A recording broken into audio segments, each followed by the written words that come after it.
Hello everyone, welcome to my cooking blog. आज मैं आपके लिए ना बहुत ही टेस्टी एकदम चटपटी सी रेसिपी लेके आई हूँ। इस रेसिपी में है राजमा चावल और बन परोठा। ये जो कॉम्बिनेशन है ना बहुत ही गजब का लगता है। और आप राजमा इस तरीके से एक बार ट्राई करिएगा, यकीन मानिएगा आप इस राजमा की रेसिपी के ना फैन हो जाएंगे। एकदम मुंह में घुल जाने वाला राजमा बनेगा। तो आइए चलिए देखते हैं इसे कैसे बनाना है। सबसे पहले मैंने क्या किया, 1 कप राजमा को रात भर भिगाने के लिए रख दिया था। ये छोटे वाले राजमा है, एक बड़े वाले भी आते हैं पर यहाँ पे मैंने छोटे वाले राजमा यूज़ किया है। अब इसे मैं कुकर में डाल रही हूँ और उसमें मैं डाल रही हूँ 2 तेजपत्ता, एक टुकड़ा यहाँ पे दालचीनी का, एक बड़ी इलायची, एक स्टार मसाला और आधा चम्मच के करीब हल्दी पाउडर, और यहाँ पे 1 चम्मच मैंने नमक डाला है और 1 चम्मच हींग डाला है और 1 चम्मच यहाँ पे डालेंगे घी।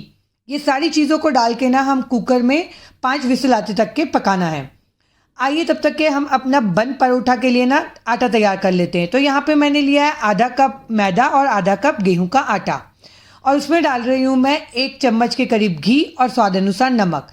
आप चाहें ना तो ये पराठा सिर्फ गेहूं के आटे से भी बना सकते हैं या तो सिर्फ मैदे से भी बना सकते हैं, पर मैं कंबाइन करके इसलिए बना रही हूँ क्योंकि गेहूं के आटे से क्या होता है ना, लच्छे ना अलग अलग प्रॉपर दिखते नहीं है कभी कभी।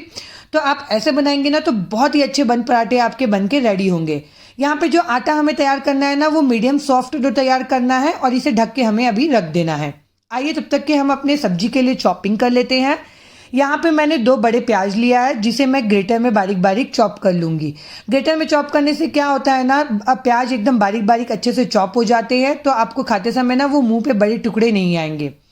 अब यहाँ पे मैंने लिया है 2 इंच के करीब अदरक जिसे मैंने छील के अच्छे से धो लिया था, और इसे हम काट के अपने ग्रेटर में डाल देंगे। और 5 से 7 मैंने करीबन यहाँ पे लहसुन लिया है और 2 हरी मिर्च लिया है।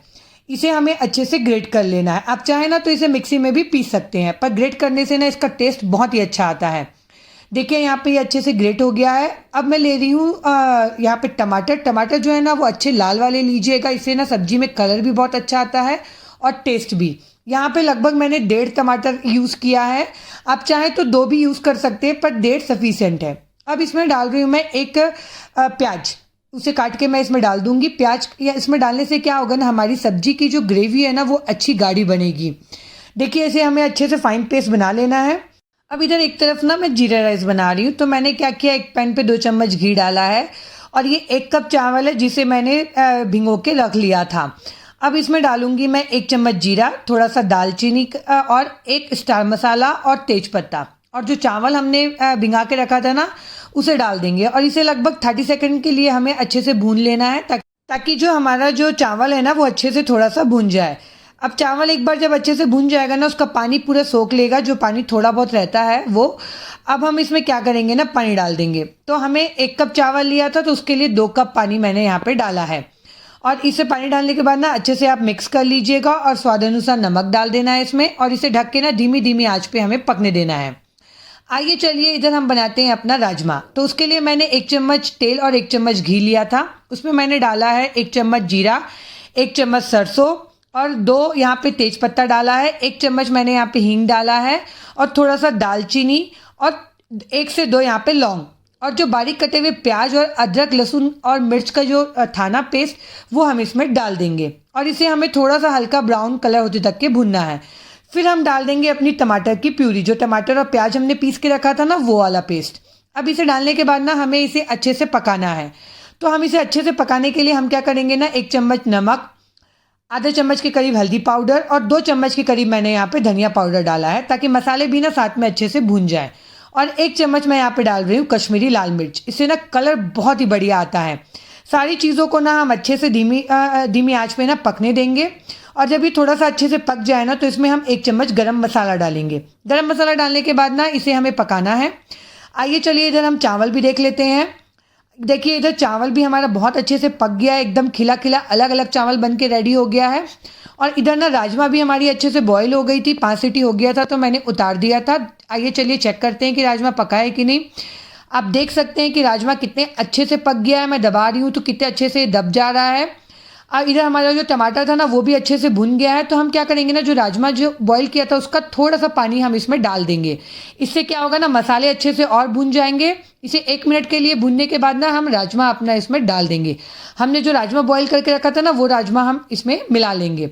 और राजमा मिलाने के बाद ना इसे अच्छे से आप 5 से 6 मिनट तक के ना बॉयल आते तक के पकाइएगा, तभी इसमें टेस्ट बहुत ही बढ़िया आएगा। इसे ढक के पकाइएगा। देखिए अब जब आप 6 से 7 मिनट इसे पका लेंगे ना, तो अब इसमें डालेंगे 3 टेबलस्पून के करीब मैंने डाला है यहाँ पे मलाई, फ्रेश मलाई डाला है, जो दूध के ऊपर मलाई जमती है ना, बस वही मलाई इसमें डाल देना है। मलाई डालने के बाद ना एक बॉयल आते तक के बस इसे पकाइएगा और इसका फ्लेम हमें बंद कर देना है। फिर देखिए मलाई डालने के बाद ना इसका कलर कितना ही चेंज हो गया और कितना ही बढ़िया दिख रहा है।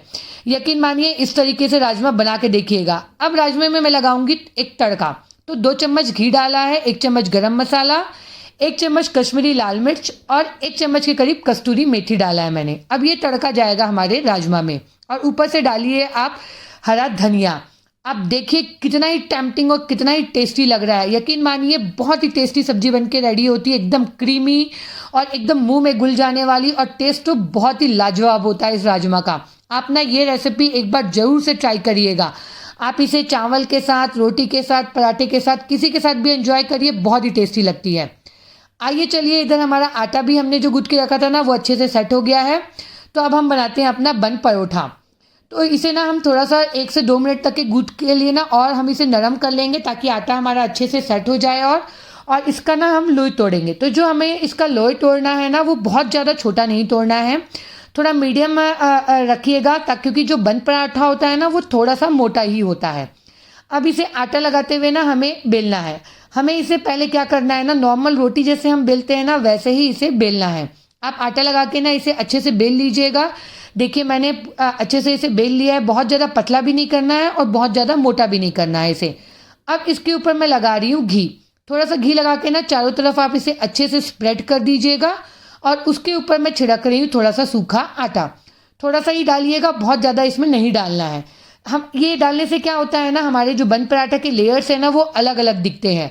अब हमें क्या करना है ना, चाकू की हेल्प से ना इसे पतला पतला पतला पतला एकदम काटना है। आप ध्यान रखिएगा यहाँ पे ना एकदम पतला पतला काटिएगा, तभी आपके जो बन पराठा के लेयर्स हैं ना वो एकदम पतले पतले नज़र आएंगे यहाँ पे, और अलग से वो खुलेंगे।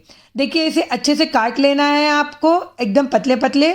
और अब हमें क्या करना है ना, इसे एक साइड से पकड़ते हुए हमें फोल्ड करते जाना है। फोल्ड करना मतलब हमें इकट्ठा करना है, इसे एक दूसरे के ऊपर ओवरलैप नहीं करना है। बस आप देखिए मैं ऐसे इसे नीचे से जो चिपका है ना वो उसे खोलते जा रही हूँ, ये आपस में अपने आप इकट्ठा होते जा रहा है।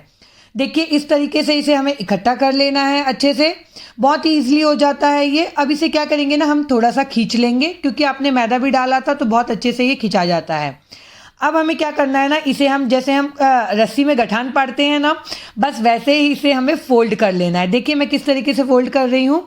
और अब इसे हमें क्या करना है ना, इसके ऊपर हम थोड़ा सा अब क्या करेंगे, तेल लगाएंगे।